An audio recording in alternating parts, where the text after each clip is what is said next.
بسم اللہ الرحمن الرحیم اللہم صلی علی محمد وعلی محمد واجل فرج علی محمد توفیع علی محمد۔ یقیناً آپ سب خیر و عافیت سے ہوں گے اللہ تعالیٰ اہل بیت علیہ السلام کے ایمان سے۔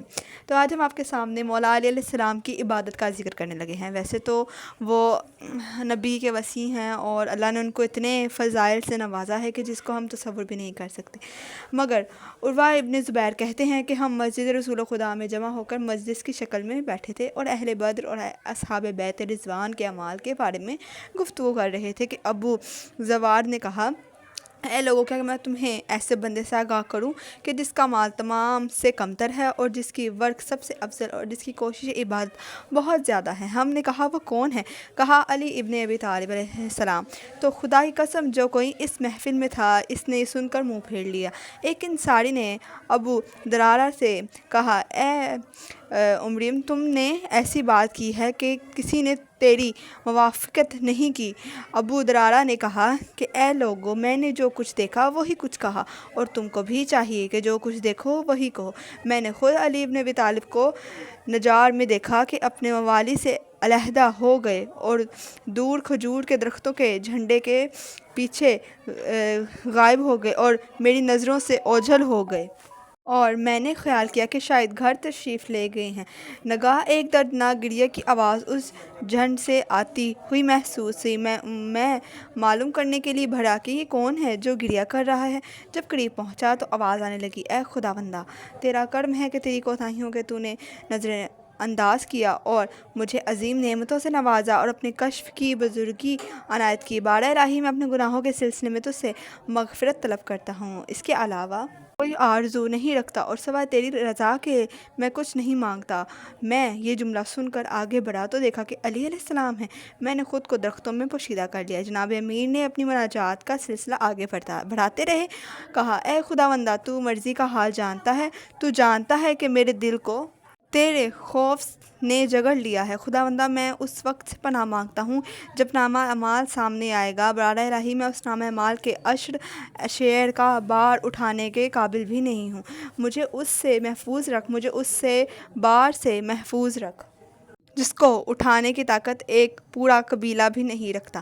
یا اللہ، مجھے اس آگ سے محفوظ رکھ جو بدنوں کو اس طرح جلائے گی جیسے آگ پر جانور کو بھونا جاتا ہے، جو کلیجے اور دل کو ایسے جلائے گی جیسے کوئلہ دھکتا ہے۔ یہ فرما کر آپ نے بے حد گریہ کیا اور اس قدر غلبہ خوف آپ کے جسم پر طاری ہو گیا کہ آپ بالکل ساکت اور بے حس و حرکت ہو کر گر گئے۔ جب اس حالت میں بہت دیر گزر گئی تو میں نے سوچا کہ یہ اس حالت میں کافی دیر سے ہیں، انہیں نماز کے لیے اٹھنا چاہیے۔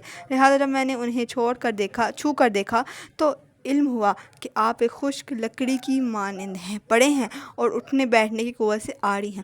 تو میری زبان سے بے اختیار انا للہ و انا الیہ راجعون جاری ہو گیا۔ خدا کی قسم، ایسا معلوم ہوا جیسے علی بن ابی طالب علیہ السلام دنیا سے رخصت ہو گئے ہیں۔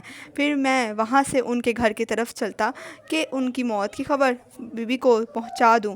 جب میں نے ان سے ذکر کیا تو جناب بی فاطمہ زہرا سلام اللہ علیہا نے فرمایا، اے ابو درار، خدا کی قسم یہ وہ غشی ہے جو خوف خدا کے دل میں گھر کر لینے سے انہیں ہوتی ہے۔ لہٰذا جب علی علیہ السلام چہرے پر پانی چھڑکا گیا تو وہ ہوش میں آ گئے اور مجھے گریہ کرتے ہوئے دیکھ کر فرمایا، اے ابو درار، تم اس وقت کیسے برداشت کر سکتے ہو جب دیکھو گے کہ مجھے حساب کے لیے بلایا گیا ہے اور سخت گیر فرشتے مجھ سے سوالات کر رہے ہوں گے اور تندرست جہنمی بھی اس میدان میں موجود ہوں گے؟ وہ وقت ایسا ہوگا کہ اپنے ہاتھ بھی کھینچ لیں گے۔ لہٰذا یہی چیز میرے خوف اور اس کیفیت کا باعث ہے۔